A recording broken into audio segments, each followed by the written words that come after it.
Alright, so here we are in front of the elephants. Cool thing about these guys is they really long.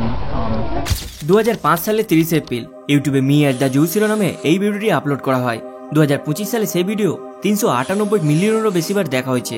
আর এটা হলো YouTube জগতের প্রথম channel এবং সর্বপ্রথম video যা upload করে ইউটিউবের সহ-প্রতিষ্ঠাতা বাংলাদেশি বংশোদ্ভূত জাভেদ করিম। Hi, my name is Javed. I'm excited to see you guys in Malaysia, and I wanted to thank Dash for putting this event. কিন্তু আপনি হয়তো ভাবছেন কে এই জাভেদ করিম, আর সত্যি যদি সে ইউটিউবের প্রতিষ্ঠা করে থাকে তাহলে আজ তার নাম মার্ক জুকারবার্গ, বিল গেটস এবং ইলন মাস্ক এদের মতো তার নামটিও কেন শোনা যায় না? কোথায় হারিয়ে গেল এই জাভেদ করিম? কিভাবে সে গড়ে তুলেছিল বর্তমান দুনিয়ার সবথেকে জনপ্রিয় প্ল্যাটফর্ম ইউটিউব?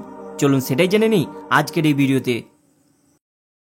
1979 সালের 28 অক্টোবর জার্মানির মেসবুক শহরে জন্মগ্রহণ করে জাভেদ করিম। তার বাবা নেমতুল্লাহ করিম ছিলেন একজন বাংলাদেশি গবেষক, আর মা ক্রিস্টিন ছিলেন একজন জার্মান অধ্যাপিকা এবং বিজ্ঞানী। জার্মানিতে বড় হওয়া করিমের জন্য মোটেও সহজ ছিল না। যেহেতু তার বাবা বাংলাদেশি ছিল, তাই তার কথা বলা ভাষার মধ্যে বাংলা ভাষার অনেকটা টান ছিল। এই জন্য স্কুলে বন্ধুদের কাছ থেকে অনেকটাই ব্যঙ্গ বিদ্রুপ সহ্য করতে হতো। জার্মান ছাড়াও জাভেদ ইংরেজি এবং বাংলা ভাষায় সাবলীলভাবে কথা বলতে পারত। পরবর্তীকালে তার পরিবার যুক্তরাষ্ট্রের মিনেসোটার সেন্ট পল শহরে স্থায়ীভাবে বসবাস শুরু করে। করিম সেখানেই তার স্কুল জীবন সম্পূর্ণ করে এবং তখন থেকেই তার কম্পিউটারের প্রতি প্রবল আগ্রহ জন্মে। কম্পিউটার যেন তার জীবনের সবকিছু হয়ে দাঁড়ায়। স্কুল জীবন শেষ করার পর ইউনিভার্সিটিতে ভর্তি হন। ইন্টারনেট ও সফটওয়্যার ডেভেলপমেন্ট নিয়ে গভীরভাবে কাজ শুরু করে। 2002 সালে পড়াশোনার পাশাপাশি পেপ্যালে কাজ করার সুযোগ পায়, আর সেখানেই তার সাথে পরিচয় হয় স্টেভ চেন এবং চ্যাড হ্যালির সাথে। আর ঠিক তখনই তার জীবনের সবথেকে বড় টার্নিং পয়েন্টে আসে।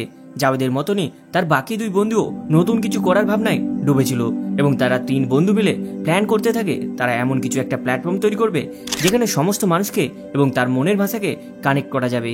সেই মতো তারা 2005 সালে 3 বন্ধু মিলে ইউটিউবকে প্রতিষ্ঠা করে এবং তারা অপেক্ষা করতে থাকে কখন মানুষজন তাদের সেই প্ল্যাটফর্মে এসে ভিডিও আপলোড করবে।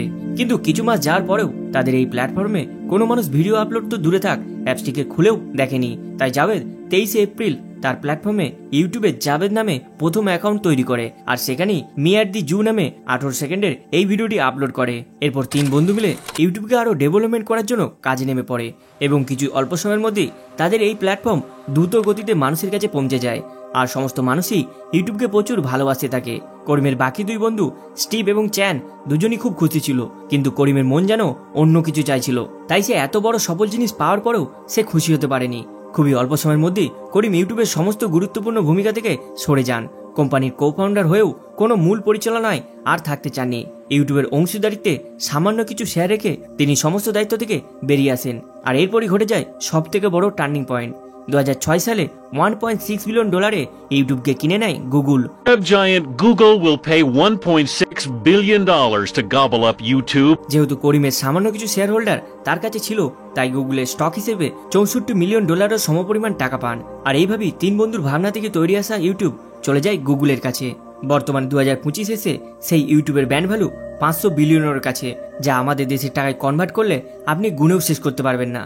তো বন্ধুরা, করিমের জীবন থেকে শিক্ষণীয় জিনিস হলো এটাই যে মানুষকে কখনো কখনো অল্প জিনিস নিয়েই সন্তুষ্ট থাকতে হয়, না হলে একটা সময় আপনার কাছ থেকে সমস্ত কিছু চলে যাবে এবং আপনি চাইলেও কিছু করতে পারবেন না। বর্তমানে জাভেদ করিম প্রযুক্তি ও বিনিয়োগ জগতের সাথে জড়িত আছে। প্রকাশ্যে সোশ্যাল মিডিয়ায় বা ইউটিউবের কোনো কর্মকাণ্ডে সরাসরি তিনি আর যুক্ত নন, আর তার কোনো খবর তিনি মানুষকে আর সেরকমভাবে দিতে চান না। সোশ্যাল মিডিয়ার জগৎ থেকে তিনি সম্পূর্ণ নিজেকে লুকিয়ে রেখেছেন।